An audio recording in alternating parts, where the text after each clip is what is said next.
শুরু হলো ত্রয়োদশ জাতীয় সংসদ নির্বাচনের ভোট গ্রহণ। ঢাকা 17 আসনের সংবাদ সংগ্রহ করছেন বিশেষ প্রতিনিধি সেকান্দার রেমান। তিনি আছেন গুলশানে, সরাসরি চলে যাচ্ছি তার কাছে। রেমান, ঢাকা 17 আসনে তো বিএনপি চেয়ারম্যান তারেক রহমান প্রার্থী, ভোট দেওয়ার পর তিনি কি বলেছেন? জি, বিএনপি চেয়ারম্যান তারেক রহমান কথা বলেছেন।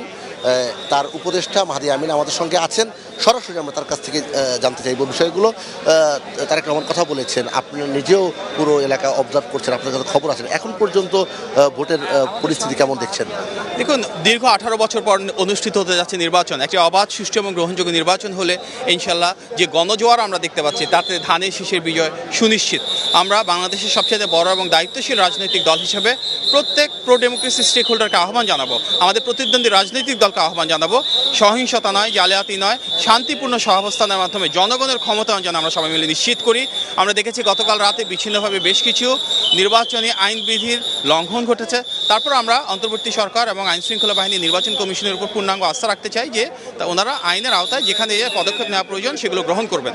আমরা সবাই চাই জনগণের ক্ষমতায়ন হোক।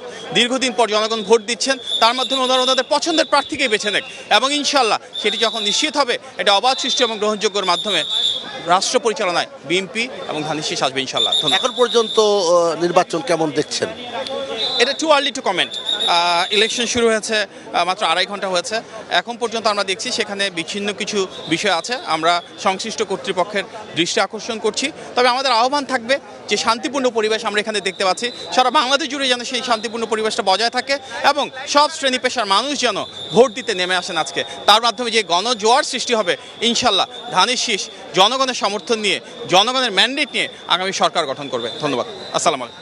বিএনপি চেয়ারম্যান তারেক রহমানের উপদেষ্টা মাহাদি আমিন বলছিলেন যে জনগণের প্রতি তিনি আহ্বান জানাচ্ছিলেন যে জনগণ যাতে মাঠে আসে, ভোট কেন্দ্রে আসে এবং তাদের ভোটাধিকার প্রয়োগের মাধ্যমে গণতান্ত্রিক যে পথযাত্রা সেটি সূচিত হয় এবং আগামী দিনের বাংলাদেশ গঠিত হোক, যেই বাংলাদেশ হোক বৈষম্য বিরোধী বাংলাদেশ, যেই বাংলাদেশ হোক সবার বাংলাদেশ।